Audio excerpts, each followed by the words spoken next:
I've just finished rereading every TF2 comic, character bio, major update page, and random lore dump from the last decade and a half. And I've collected over 20 different plot holes that can be roughly grouped into these 5 folders. And I'm going to go through them all, ranking them from F for Fano War, a plot hole that, on its own, is ultimately insignificant, all the way up to S for Sapper, the potential to shut down the entire world as we know it. Starting with lore.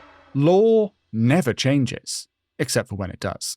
One of my favourite reveals from the final comic is Administrator's famous grey hair streak, an iconic part of her character, which we find out is given to her by the Australium revival process. Here she is in the attic immediately before, and here she is in the very next panel after being revived. And just to be extra clear, here's a bunch of other flashback images from the same comic from before she dies in the attic without the streak, and here's a bunch of post-attic ones with it. Without a doubt, this is the Grey Streak's origin story. Except, here's multiple images from before the final comic where we saw Administrator with the Grey Streak in events taking place before her death in the attic. The first official reveal of Administrator in the main timeline was released in 2009, of course with the hair streak. And the first images showing her in the timeline before her death in the attic, also released in 2009, also with the hair streak. The hair streak origin story then isn't introduced for another 15 years. I'm not going to spin conspiracy theories in this video when it comes to the writing process.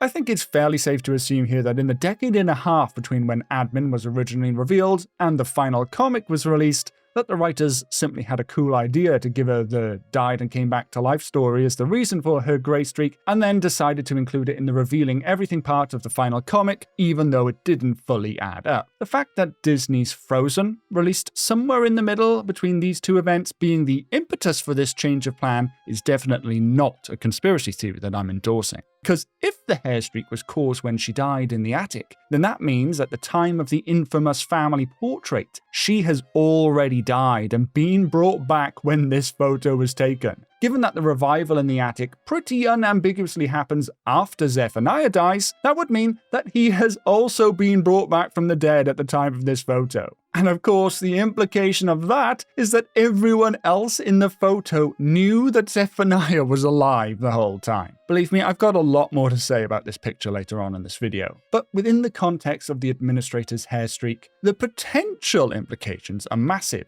At the same time, we do have to accept that this is 99.99999% a retcon. So I'm ranking it B for backburner. Mundane from some angles, but highly impactful from others. Whilst we're on the topic of early Administrator lore, what is the deal with her and Saxton? The very first time we meet them in the story, Saxton calls her a seductress and asks if she still likes sex with handsome men. This is heavily suggesting a history between them. Granted, Saxton then propositions Pauling once he finds out that it's her on the phone and not the Administrator, but nonetheless, the still was there for Admin. This is never expanded on. In fact, if you can believe it, Saxton and the Administrator never speak to each other directly in the lore. They are never even shown to be in the same room at the same time at any point in the entire story or the additional lore documents. This conversation on the Administrator's behalf via Miss Pauling is the closest they ever get to actually talking to each other. And we know, of course, that Saxton's on-again, off-again love interest is Maggie, not the Administrator. So it certainly appears that whatever the writers initially wanted to suggest with this interaction was probably just an idea that was shortly after abandoned. I am ranking this one A for Apocryphists. Thinking critically about it could fundamentally change the story as we know it. And a super quick disclaimer here, I am approaching this in nothing but good humor. Naturally, pointing out holes in something could be seen as pretty negative, but if the story wasn't as amazing overall as it is, then I wouldn't love it enough to obsess over all these little details in the first place. I don't have to explain this. If you clicked on this video, then there's a pretty good chance you know exactly what I'm trying to say because you feel exactly the same way.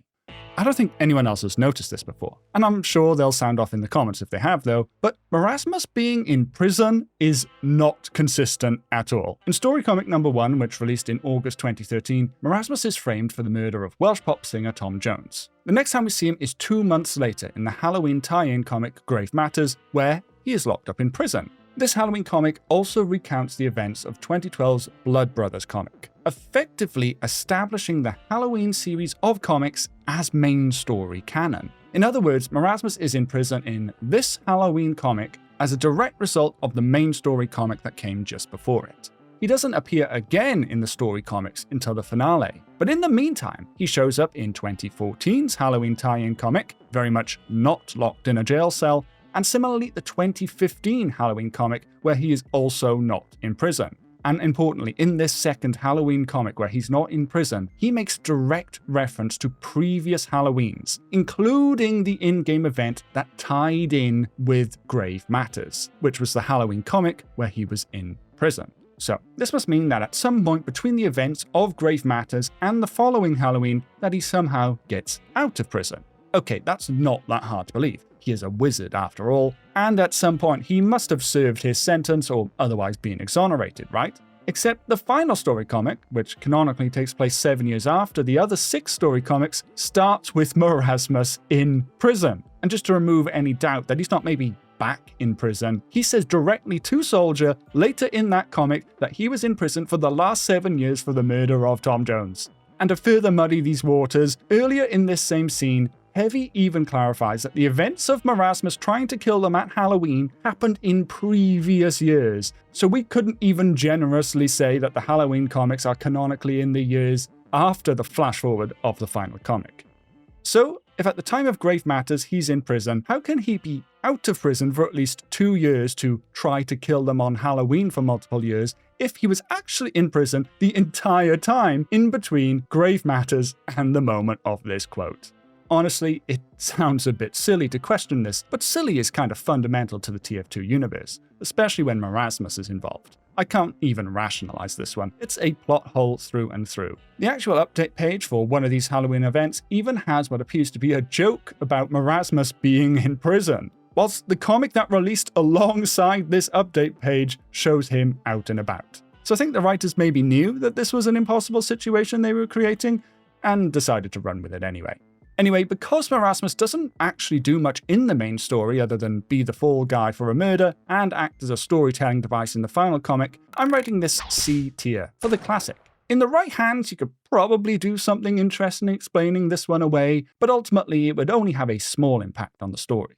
In the comic Loose Canon, NG tells Blutarch's assistant that he had no idea his grandfather had a relationship with the Mann family. However, in the final story comic, he tells Pauling that his father and his grandfather never went down to the basement at TF Industries. Mann co-supplies him and all his teammates with all of their weapons, and we know from various sources, like the newspapers in Coaltown, that Manco is synonymous with the Mann family. So he knows how closely related TF Industries and Manco are, and he knows that his grandfather worked for TF Industries. But somehow NG, our canonically smartest merc with no fewer than 11 PhDs, is still surprised to learn his grandfather might have worked with the Manns. Whether this is what we're meant to believe, or if it's just a retcon again in the 15 years that passed between Loose Canon and the final story comic, it's ultimately inconsequential. There's no reason he would have had access to his grandfather's secret Australian machine blueprints even if he had known about the connection with the Manns, which is the context of this scene in Loose Canon, just to be clear. So ultimately, this plot hole has no real impact either way. F tier. To round out this Law Never Changes folder, let's do a rapid fire round I like to call, Oops, they probably should have just checked that. In at 1, we've got Abraham Lincoln, who originally invented staircases and died trying to rocket jump up them, revealed in a hidden page from the 2009 war update. But then, on the 2015 gunmetal silver campaign coin, he's the inventor of the rocket jump itself, despite the same page from 6 years earlier that revealed him as the inventor of staircases, stating that rocket jumping was actually invented in the 18th century around the time of Shakespeare-Cles, who himself invented the rocket launcher. This would be such a pointless thing to retcon. That means there's one overwhelmingly likely scenario here. Oops, they probably should have just checked that. In at 2, we've got my personal favourite. Whatever the hell is going on with Demo Man's parents. One time his adoptive parents are killed in a Loch Ness Monster related mishap. Another time it's his natural parents that are killed. And then in the comics, his mum is alive with only his dad dead. And there's nothing in the comics to suggest at all that he's adopted. Meaning that this is most likely his birth mother.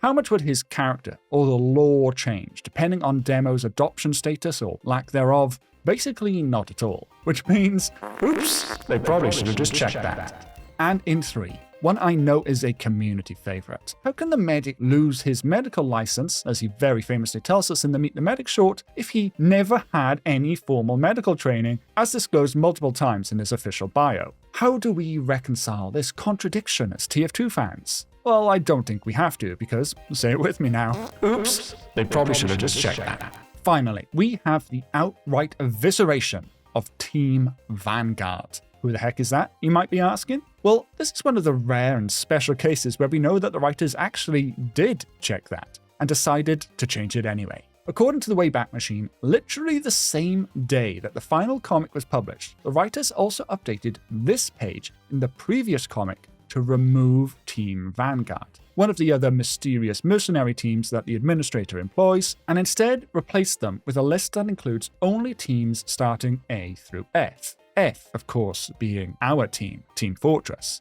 It's a tier list. Watch my full Comic 7 reveals video for more on that.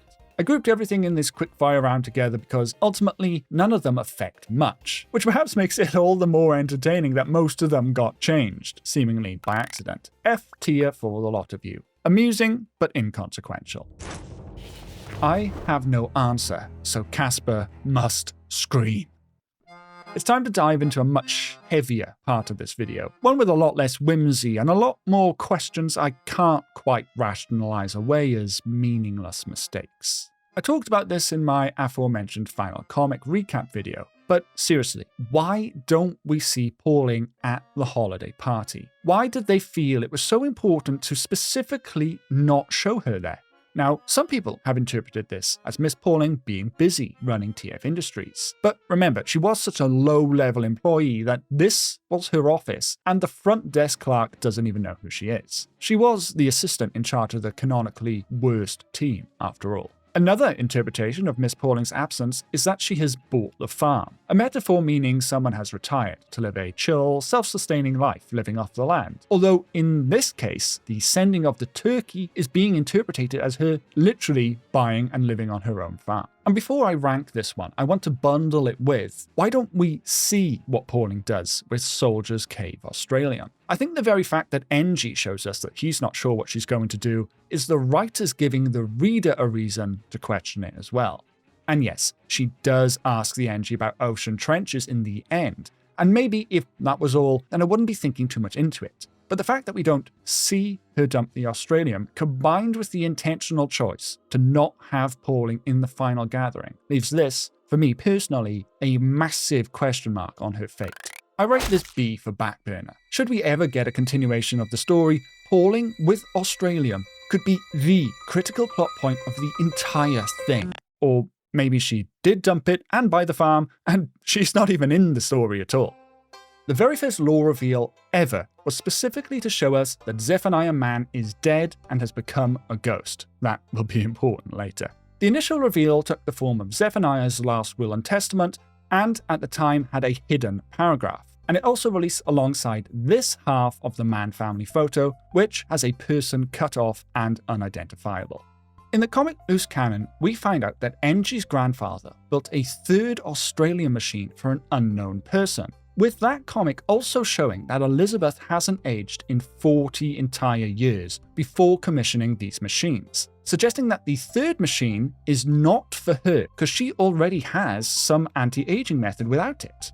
Just 3 months IRL time after the Australian machine was teased, the second half of the photo is released, with the cut-off person still unidentifiable.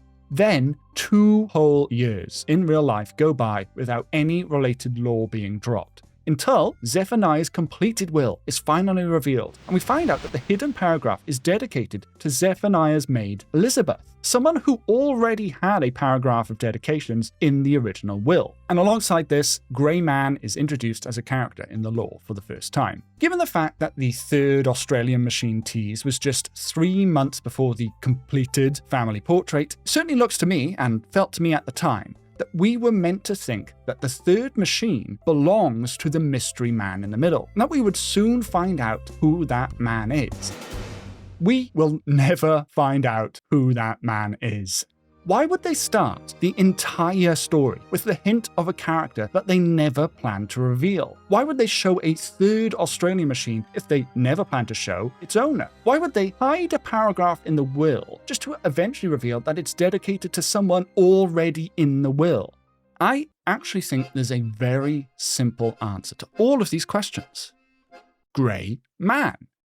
Grey is and was always meant to be the man in the middle. Grey was the character who was originally going to have the entire hidden paragraph in the will, and Grey got the extra Australian machine back in 1890, which is why he was able to survive to be relevant in the main story timeline, and why he's locked at an age very similar to his twin triplet brothers who also got their machines in that year. But at some point, from the writer's perspective, the plan for Grey's story changed. Now he was going to be stolen at birth by an eagle and become the entire story's main villain. But if he's been missing since birth, then how could he possibly be in this photo with everyone before Zephaniah dies? Well, he can't, so let's just pretend this photo never happened. Why would Zephaniah dedicate something to Grey in his will if Grey is now the big baddie? Well, he wouldn't, so let's just redirect this paragraph to someone else, even though we already mentioned them in the will, and pretend that that was always the plan, despite the fact the tops of these obscured letters show that this clearly said something different originally.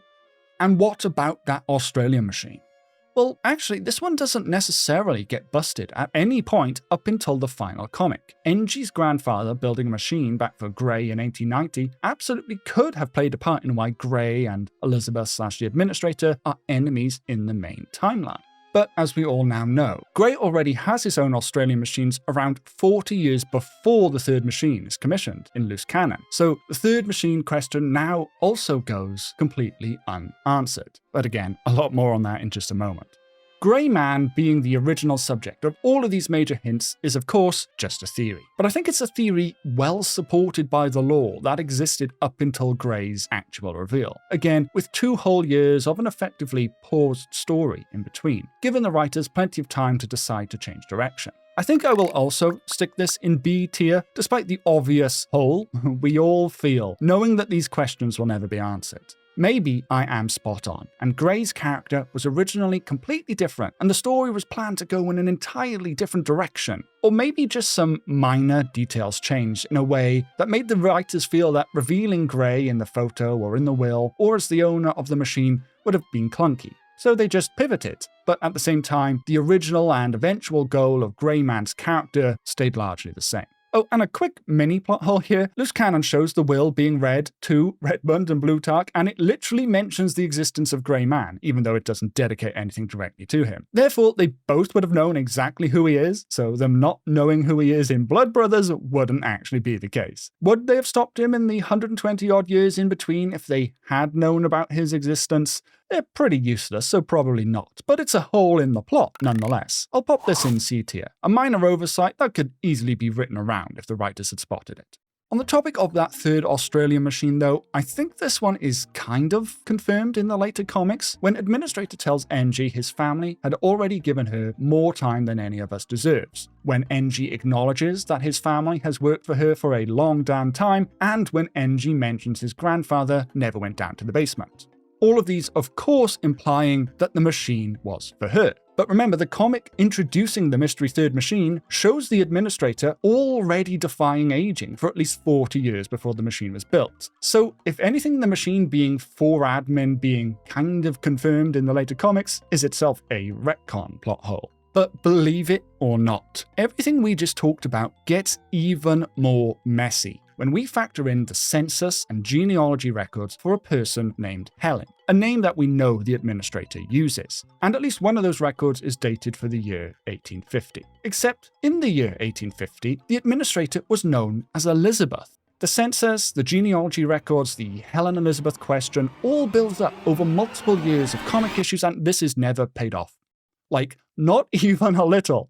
And unlike the family portrait that at least gets a reference in the final comic, these identity documents are key moments consistently across multiple early comic issues, and then complete radio silence from now until the end of time. But I don't think this is a we can't possibly know situation. Let me ask you a question. What does the administrator tell the Senate committee that her plan is in the Poopy Joe files? What does Grey Man think that the administrator's plan is when he says that it's worse than the despicable things that he plans to do to the world? We know now that actually her plan was to torture Zephaniah by making him watch his fortune and land be wasted and his twin sons become a joke. So, if that is the case, what could she possibly be telling the senators that she is preventing that disturbed them so deeply? And unless Grey Man, who was rejected by his father at birth, you may recall, is suddenly feeling really sentimental towards Daddy, there's nothing in this deathbed speech that sounds like he's talking about the administrator torturing Zephaniah. And I don't think this scene is the writers trying to tell us that Grey is wrong either. I mean, Grey seems pretty certain here. What I think this scene and this document are telling us is that Zephaniah Mann's torture was not the originally planned ending.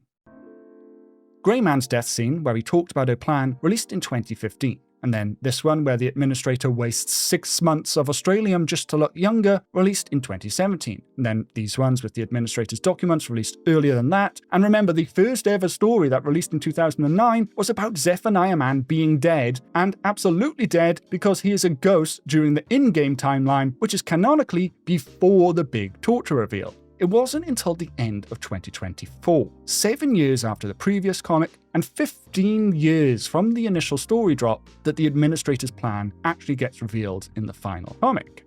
And it's also worth noting that Pauling is present at the Senate committee where the administrator tells them her plan. Yet in the near-death scene at the start of Naked and the Dead, whether we accept this is real or not, and I will be talking about that in a moment, Pauling clearly still wants to know what administrator is really up to. So she can't have found out in the Senate meeting. Okay, maybe the administrator is just lying here, but if that's the case, why does it freak them out so much? And also, why is it redacted from us if there isn't actually some value in what's being hidden?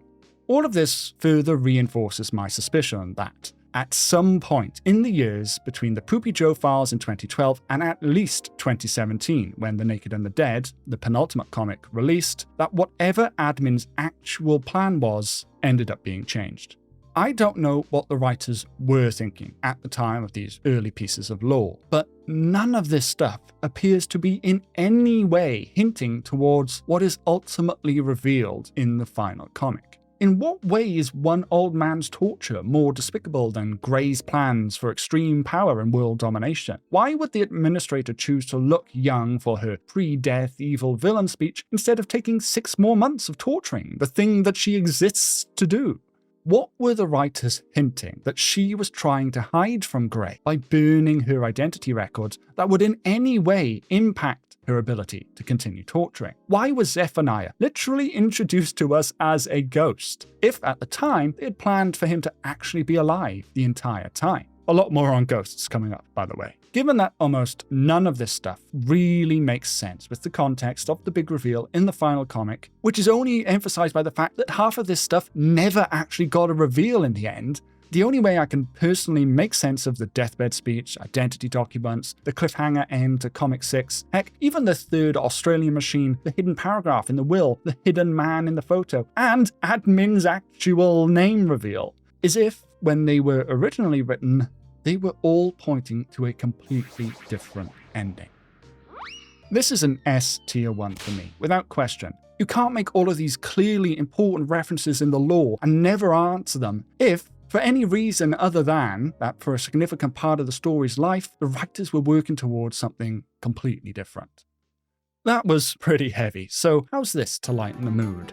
Who or what is the Pyro? Valve have joked about Pyro's identity inside and outside of the lore since the game's inception, and we will of course never know the truth. Pyro could just be some normal dude with a gas mask on. They could be someone brutally disfigured in an arson gone wrong. They could be a creature like the Yeti or the Megatherium of Midglan. They could even be a woman. It would be cool to know the answer, but it's equally cool to keep guessing. Just a C tier unanswered question for me. Why does the administrator hate Zephaniah so much? I absolutely agree with the prevailing theory that he in some way caused the death of her parents while she was just a young girl, and that it's the writer's intention for us to just accept that she is so utterly consumed by hate that the specifics don't even matter. But like in universe, right, there must be a reason.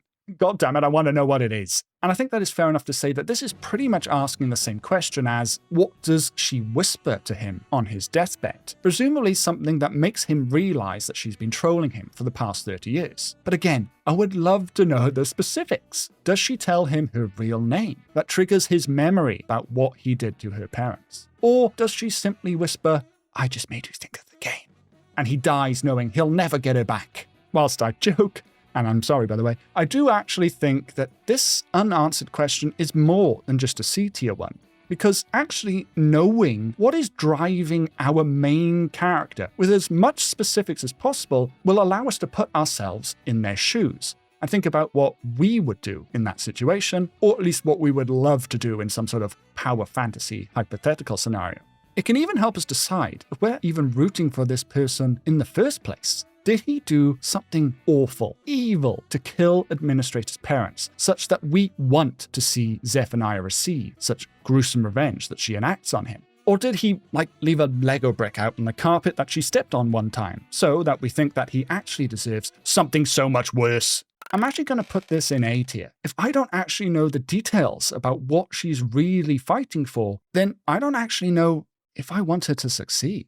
Why does pulling the Australium machine off enemy heavy cause him to age far beyond his natural age? And why does it even sort of hulkify him in the first place? When that exact machine was actually just keeping Grey 70 years younger than his natural age. In fact, as well as hulkify and maintain a person's age, Australium is shown to reduce age, bring people back from the dead, was intended to fuel a rocket launch into space, and even turns the Australian population into scientific inventor super geniuses. Now, it's not like our medic and heavy couldn't have beaten enemy heavy even if he hadn't put on the machine and had it ripped off of him. After all, it was the distraction that ultimately won them that fight. But the existence of a magic, in-universe super element that can do basically whatever you need it to move the plot forward at any given time, I'm afraid to say isn't the best storytelling device in the world. I'm only going to put Australium's ever-changing abilities in C tier though, because even if all that it could do was delay aging and pop a cheeky res every now and again, the core story would still be exactly the same.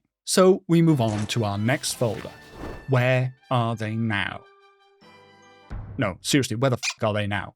I know a lot of TF Comics fans have asked this one. What happens to Fred, the enemy engineer? Throughout the comics, we see or have heavily implied the deaths of the enemy scout, soldier, pyro, demoman, heavy, sniper, and spy, but not the engineer. And this is more significant than any other enemy merc surviving, because it's established that the classic mercs came before our mercs. And it's also established that NG's grandfather and father worked for TF Industries. So it's not a big reach to interpret Fred as Engineer's actual dad. Either way, if he lives on, does he seek revenge on our team? Or does he just take anything valuable he can find in Grey's headquarters and cut his losses? I don't think him being NG's father changes this, to be honest. Because one, an enemy is an enemy, even if they're related. We see a lot of that in this story already. And two, NG is the one member of our team who's not actually fighting him directly anyway. C tier. Alive or dead, I don't personally believe the writers left him alive for any significant reason. And therefore there's no reason to believe that he's got control of any sort of power or any particular ability to cause our team any major issues in the future, even in our headcanon. And on the note of the classic team, where's their original medic? He is one time vaguely referred to as having once existed by our medic, and he's maybe referred to as still being around by the TFC heavy at one point, but that's it. Again, his absence was just a plot device to get our medic behind enemy lines and create a bit of drama. So whilst we'll probably never know what actually happened to Classic Medic, it also wouldn't impact the story. See again.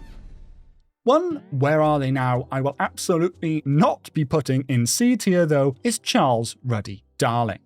Introduced in the comic Bidwell's Big Plan in 2010, Darling has been in the lore since almost the beginning. When Grey was revealed as a character, his birth certificate very intentionally shows us that Bette Mann, the triplet's mother, was the daughter of one William Darling. Why would just one out of the 4 total grandparents be randomly shown on this birth certificate if they weren't relevant to the future of the lore? And why would the writers give that grandparent the same surname as an existing character if they weren't related to that character?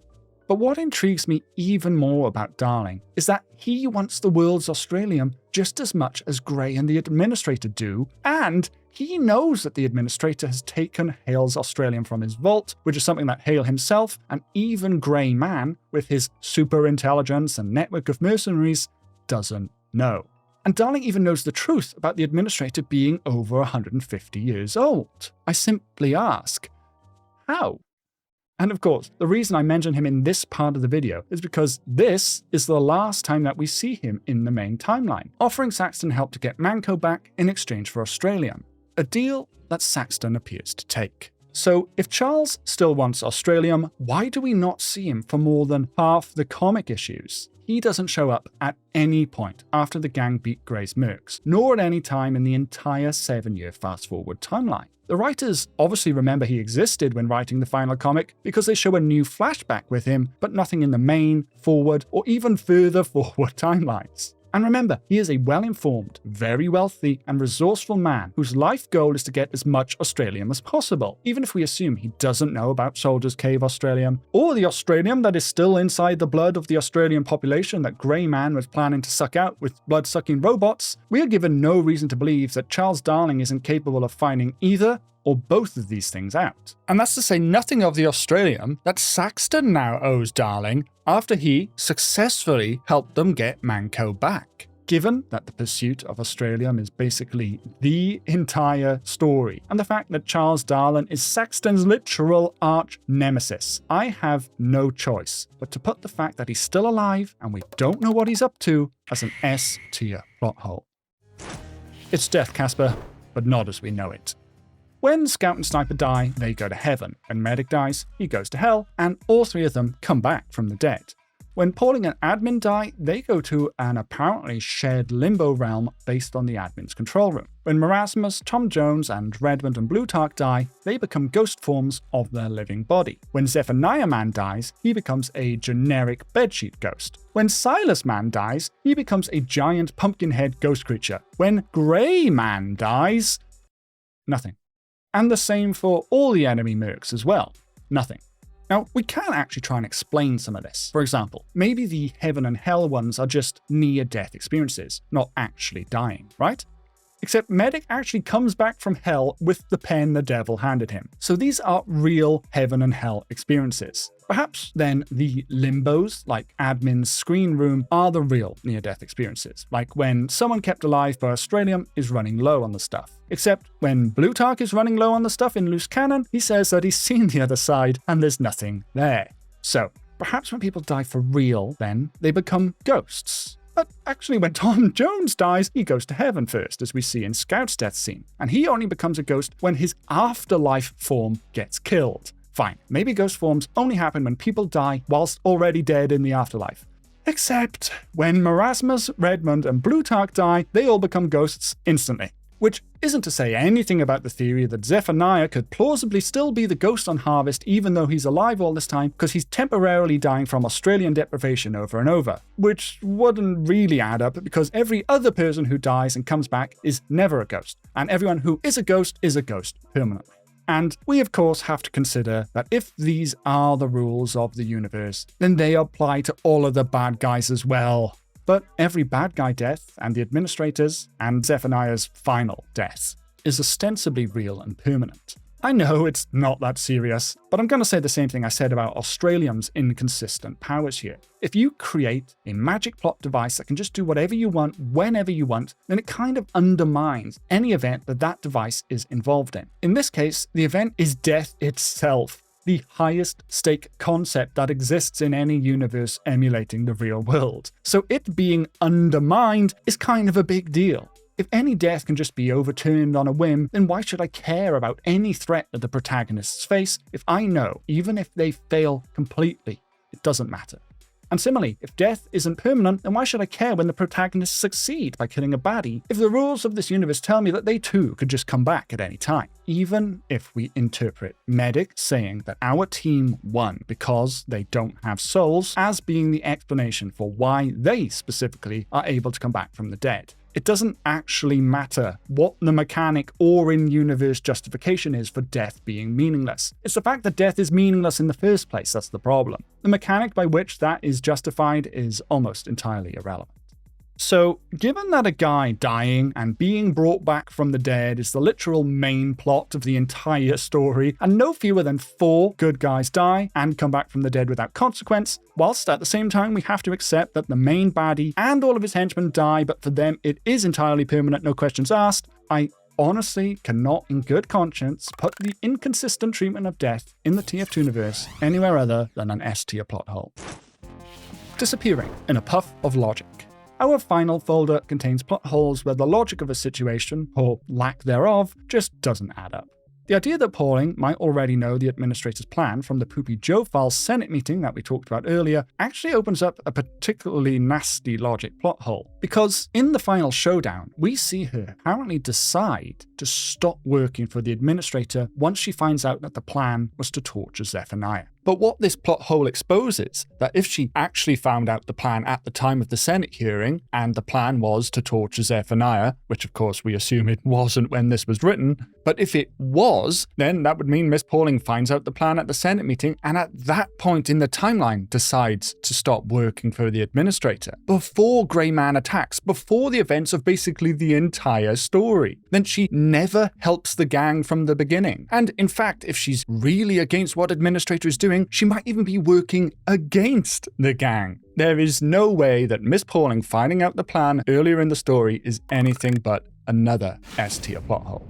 Why is Saxton Olivia's legal guardian when she is the CEO of Manco, a company that, since Olivia took over, is now technically nothing to do with Saxton? Given that he's nothing to do with the company, how can he fire her as CEO? And if he can just fire her, why did he wait 7 years to do it?